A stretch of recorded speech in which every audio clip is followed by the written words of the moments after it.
Pemirsa, pertarungan di Pilkada 2024 mendadak berubah setelah munculnya putusan Mahkamah Konstitusi hari ini tentang syarat ambang batas suara untuk mengusung calon kepala daerah. Ambang batas suara untuk partai politik ataupun gabungan partai politik disesuaikan dengan persentase jumlah penduduk.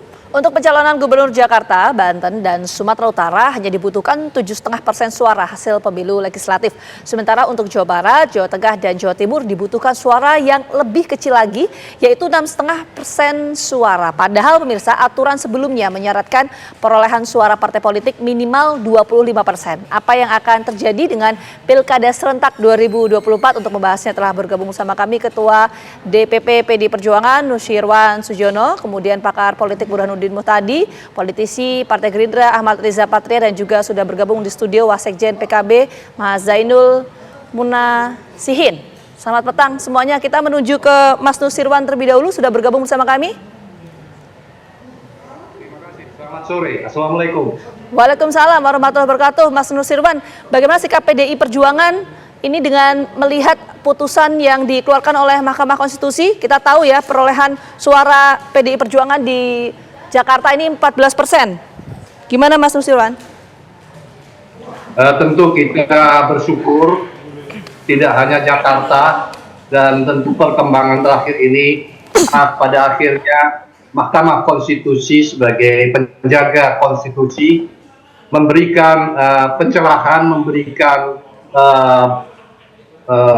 kesegaran baru bagi demokrasi di tanah air dengan keputusan yang baru saja di hari ini dikeluarkan. Dan ini sebetulnya adalah merupakan persembahan bagi rakyat yang diberikan oleh Mahkamah Konstitusi, sehingga partai politik bisa memberikan menyalurkan aspirasi rakyat dalam hal mencalonkan pemimpin-pemimpin di daerah yang akan maju kelak, sehingga tidak ada hambatan atau katakanlah beberapa hal yang membuat sulitnya atau katakanlah kehendak aspirasi rakyat itu untuk disalurkan. Tapi dengan keputusan ini memberikan kelonggaran baru, meskipun tetap harus ada persyaratan-persyaratan, dan kami PDI Perjuangan siap untuk turun di Jakarta, Banten, Jawa Barat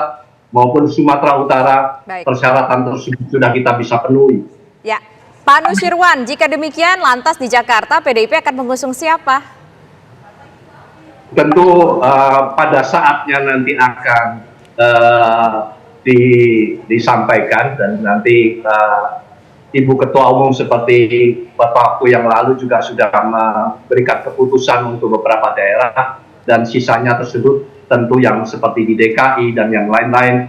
Perkembangan hari ini memberikan kesempatan kita untuk membuat keputusan. Pada saatnya tentu akan kami sampaikan. Jangan khawatir. Mas Nusirwan, tapi kan gini, kita lihat perolehan suara dari PD Perjuangan di Jakarta itu kan 14% ya. Sementara kalau berdasarkan putusan MK ini kan bisa mencalonkan 7,5%. Akan mencalonkan sosok sendiri, PDIP sendiri tanpa teman koalisi, atau akan berkoalisi dengan partai lain juga? Sejak dahulu kala, sejak reformasi kita tidak pernah sendiri. Kita selalu mengajak berkomunikasi bersama-sama dengan partai yang lain. Sampai dengan saat ini pun pemerintahan ini pun kita komitmen untuk bersama-sama. Meskipun pada akhirnya mungkin kita akhirnya terpaksa harus sendiri, tapi itu adalah komitmen untuk bersama-sama dengan siapapun, kita selalu akan melakukannya. Tidak pernah ada pikiran untuk berjalan sendiri. Meskipun itu memungkinkan untuk berjalan sendiri. Tidak ada catatan sejarahnya demikian. Baik, sekarang saya ingin ke PKB. Mas Zainul, dengan adanya keputusan MK yang keluar pada hari ini, PKB gimana sikapnya? Tetap bersama Kimkah untuk Pilkada Jakarta khususnya, atau mungkin nanti akan bersama PDIP? Ya, saya kira ini putusan yang surprise ya dari Mahkamah Konstitusi untuk Pilkada kita. Dan PKB tentu merespon dengan baik dalam pengertian bahwa ini ada kabar baik, ada kabar yang harus jadi tantangan kita semuanya gitu. Kabar baiknya masyarakat akan punya banyak opsi untuk calon kepala daerah. Tapi kabar yang berikutnya, tantangan berikutnya adalah konfigurasi koalisi partai pasti akan berubah ini. Bukannya di DKI, di seluruh kabupaten kota, provinsi juga akan terjadi menurut saya dinamika dalam 7 hari ke depan sampai dengan tanggal 27 Agustus ya. Nah, bagi PKB sendiri di DKI sampai hari ini kita masih bersama dengan Gerindra, mengusung Ridwan Kamil dan Suswono. Ke depan kita akan lihat dinamikanya. Tapi per hari ini PKB masih komit bersama dengan Gerindra. Oke, tapi PKB membuka peluang nggak untuk komunikasi dan juga berkoalisi dengan partai lain di luar KIM? Untuk yang mana ini? Untuk yang DKI? Untuk yang DKI? Untuk yang DKI kita sudah sama Gerindra. Dan sampai nanti pendaftaran calon itu berarti akan tetap bersama dengan KIM? Kemungkinannya begitu. Untuk DKI kemungkinan besar kita masih bersama dengan Gerindra. Kenapa? Karena kita di DKI kita belum menemukan sosok yang internal yang untuk bisa kita majukan. Jadi kita bergabung dengan Gerindra. Tapi untuk provinsi-provinsi yang lain kita sedang mempertimbangkan untuk bisa maju sendiri. Itu. Oke, baik. Sekarang kita ingin menuju ke Gerindra. Bang Ahmad Riza Patria sudah bergabung bersama kami dengan keputusan dari MK ini. Artinya untuk menuju pilkada di provinsi manapun itu termasuk DKI Jakarta udah nggak perlu lagi dong koalisi yang gemuk. Bang Riza. Ya, koalisi yang ada memang kami KIM berusaha sedapat mungkin agar bisa solid dan kompak mengusung satu pasangan calon ya. Karena kebersamaan dari persaudaraan kami. Namun demikian di banyak tempat dari 545 tidak semua KIM bisa satu pasangan calon. Bahkan di beberapa tempat seperti saya di Tangsel, saya berkompetisi justru dengan sesama anggota KIM. Jadi biasa saja di daerah lain, kami di Bali, di Sulut banyak juga dengan PDIP, dengan PKS, dengan Nasdem, dengan PKB dan lain sebagainya. Jadi sekali lagi antara pilpres dengan pilkada itu tidak selalu linier ya. Sekalipun tiap koalisi di pilpres mungkin punya kedekatan dan ingin selalu kompak dan bersatu, tapi prakteknya tidak bisa dipaksakan. Karena setiap daerah punya kearifan lokal sendiri, tergantung tokohnya, tergantung pasangannya, dan setiap partai punya kader-kader terbaik yang ingin ditampilkan. Sekalipun memang di beberapa daerah yang kami anggap strategis, kami berusaha sedapat mungkin KIM bisa kompak dan solid seperti di Jawa, umpamanya di Jakarta, di Jatim, mungkin di Jateng, dan beberapa daerah lainnya. Dan alhamdulillah sampai hari ini tidak hanya KIM, bahkan KIM mendapat dukungan dari partai di luar KIM, seperti di Jawa Timur, Jawa Tengah, bahkan di Jakarta, juga di Banten, di tempat saya di Tangsel juga demikian. Jadi sekali lagi terkait konfigurasi dukungan partai politik itu cair, semua partai politik punya kedaulatan, punya kemandirian, kewenangan masing-masing, dan kami hormati pilihan partai politik dimanapun. Dan terkait dengan putusan MK, tentu kami menghormati apapun produk hukum, sesuai dengan peraturan undang-undangan kami akan patuh dan taat. Kami serahkan sepenuhnya pada KPU Bawaslu sebagai penyelenggara pilkada. Kami akan patuh dan taat apa yang menjadi keputusan dan ketentuan undang-undang. Kami siap melawan kota kosong, siap melawan calon independen, dan siap melawan atau berkompetisi dengan siapapun pasangan calon yang diusung dari partai politik manapun. Iya, artinya dengan putusan MK ini tidak akan mengganggu soliditas di internal teman-teman KIM ya. Kita menuju ke Prof. Burhan. Prof. Burhan, seberapa signifikan pengaruhnya putusan MK ini terhadap konfigurasi partai politik di pertarungan pilkada? Ini plot twist ya.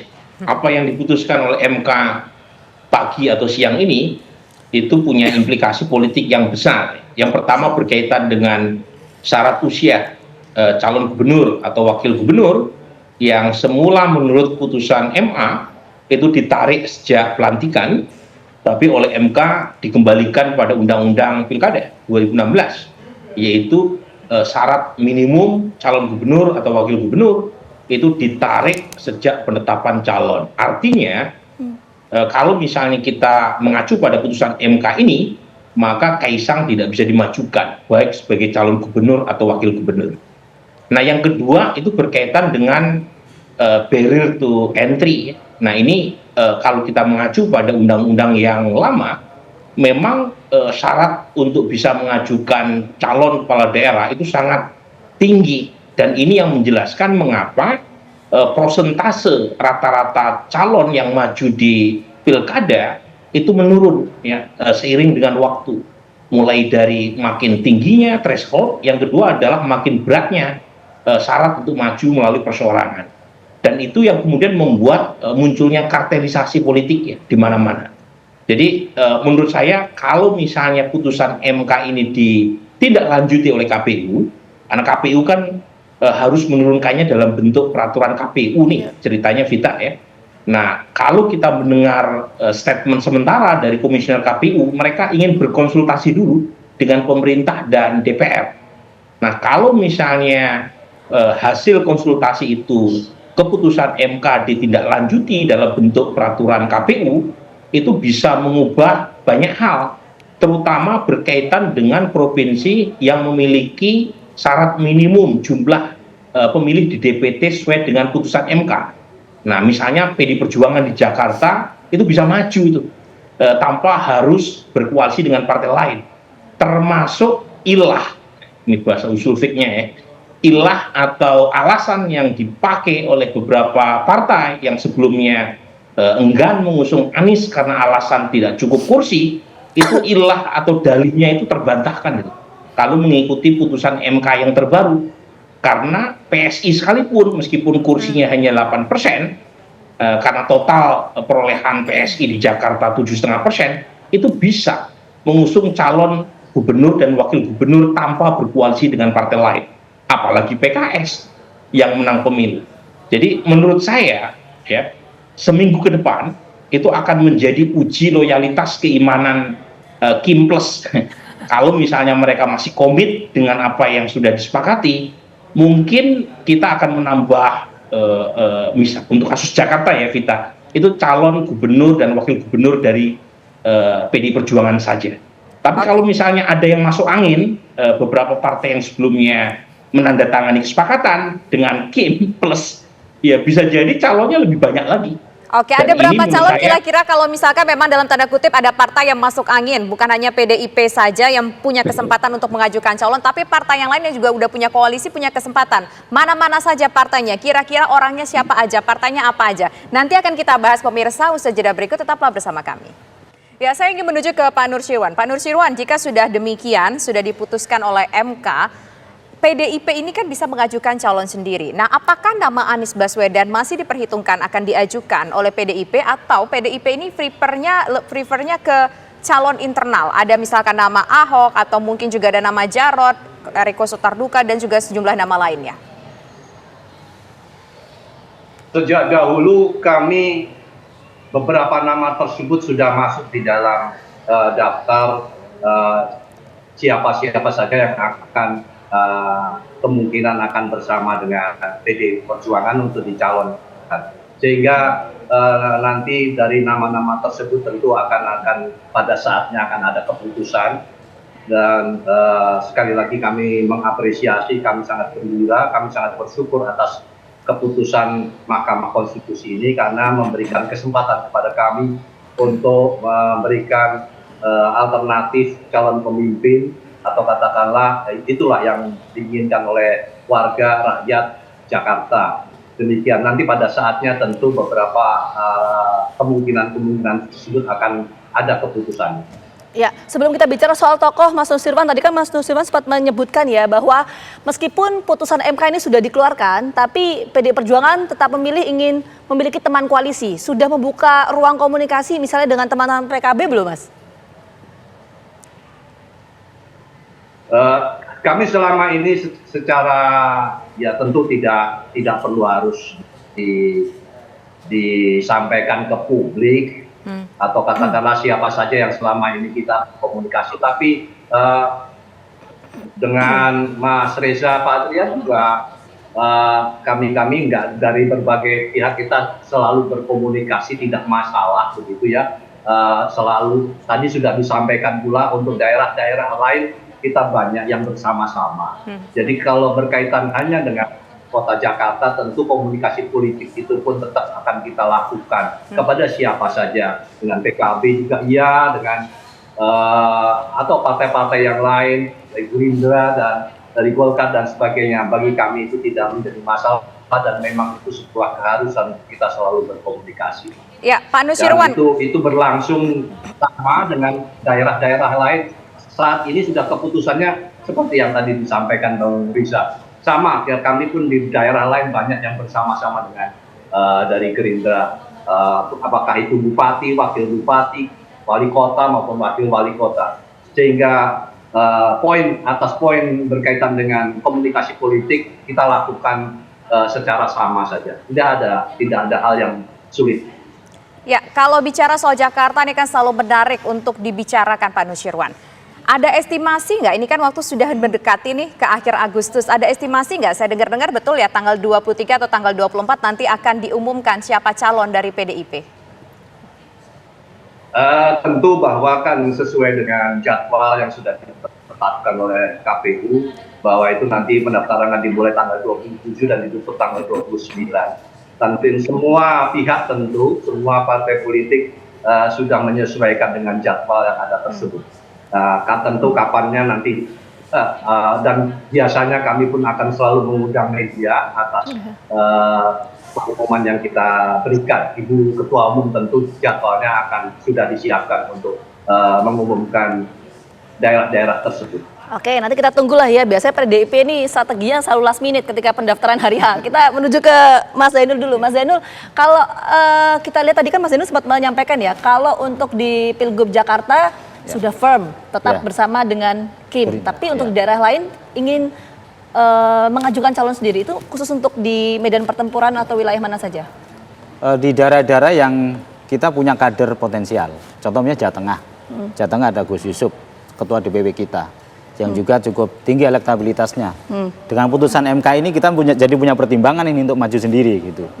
Di Jawa Barat juga begitu. Kita punya 2 kader, ada Pak Saiful Huda, ada juga Acap Adang ya. Di Acap Adang itu juga cukup tinggi elektabilitasnya. Nanti akan kita lihat nih. Karena dengan putusan MK ini kita menjadi opsinya jadi lebih banyak gitu.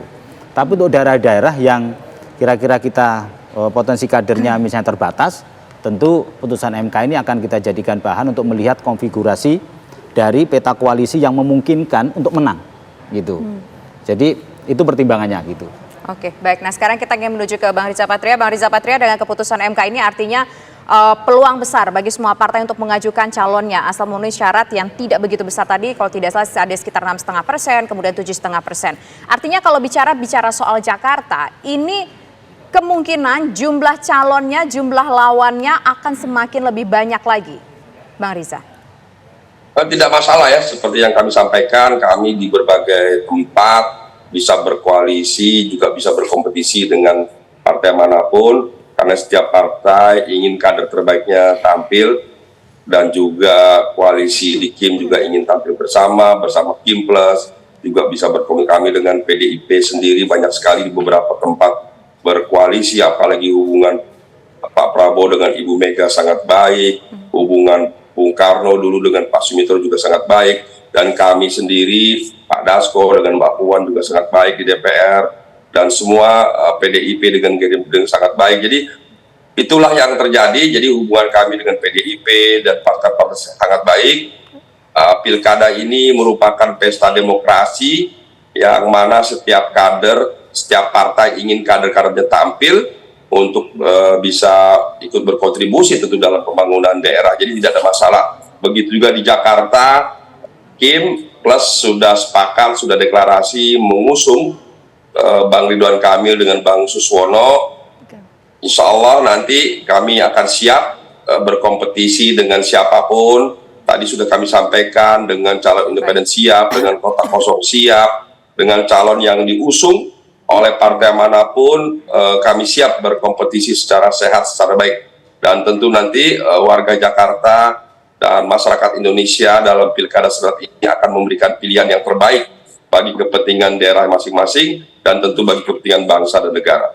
Oke, baik, kita menuju ke Prof. Burhan. Prof. Burhan, kalau kita bicara soal pilkada, itu kan pasti bicara soal kemenangan juga ya. Nah, ini potensi kemenangan yang menjadi pertimbangan atau psikologis partai politik itu apa? Elektabilitas dari tokoh yang diusung, mesin partainya, atau bagaimana? Ya ada 2. Yang pertama adalah elektabilitas personal kader yang dipotret dalam survei, karena survei adalah mekanisme objektif yang paling bisa dipakai untuk mengukur tingkat dipilihan dari bakal calon. Nah, yang kedua adalah mesin partai. Jadi 2 itu yang saya kira akan menentukan. Nah, kalau dilihat di Jakarta, Vita, memang buat PD Perjuangan satu-satunya partai yang masih tersisa terkait apakah ya PD Perjuangan mengusung calon dari internal ataukah calon dari luar, itu memang lebih kompleks ya. Karena kalau dari sisi elektabilitas personal, Anies lebih tinggi ketimbang nama-nama kader dari PD Perjuangan sendiri, entah itu Ahok, Risma, Hendi ya, dan seterusnya. Tetapi kalau mengusung Anies, ada juga constraint-nya. Constraint-nya, Anies bagaimanapun merepresentasikan arus ideologis yang berbeda dengan PD Perjuangan. Dan tidak mudah untuk mengajak basis konstituen PD Perjuangan untuk memilih Anies. Sementara Kim Plus kalau tidak ada perubahan dengan mengusung Ridwan Kamil plus Suswono, ya itu lumayan bisa mengurangi basis pendukung Anies, terutama dari akar rumput PKS yang overlap atau beririsan dengan basis Anies ya. Jadi pertimbangan-pertimbangan semacam ini saya kira akan membuat injury time sebelum proses pendaftaran ditutup tanggal 29 itu semakin menarik. Belum lagi kalau kita lihat apa yang sudah dideklarasikan di beberapa tempat terkait dengan calon, itu kan masih bisa berubah sepanjang belum didaftarkan ke KPU. Jadi tarik-menariknya saya kira akan lebih kuat, tetapi yang paling diuntungkan oleh putusan MK hari ini adalah rakyat. Karena rakyat akan mendapatkan ya alternatif menu ya, yang lebih beragam dan tidak di set up oleh elit. Dan ini adalah putusan yang paling kita apresiasi dari MK karena menyediakan alternatif yang beragam. Dan yang paling penting, mengembalikan makna demokrasi sebagai prinsip kebersaingan. Jadi prinsip utama demokrasi itu adanya persaingan. Kalau misalnya persaingan itu tidak ada atau dikurangi, maka berkuranglah esensi demokrasi itu sendiri. Dan MK mengembalikan prinsip demokrasi itu. Nah, makanya ini harus disambut oleh kalangan elit politik supaya mereka sebagai elan vital demokrasi itu mampu menyodorkan tokoh-tokoh yang sesuai dengan aspirasi publik supaya masyarakat bisa memilih dengan baik dan lahirlah pemimpin yang berkualitas. Baik, terima kasih Prof. Burhanuddin Muhtadi, terima kasih juga Pak Nusirwan sudah bergabung bersama kami, kemudian Bang Riza Patria dan juga bersama kami sudah hadir Pak Zainul. Terima kasih para narasumber.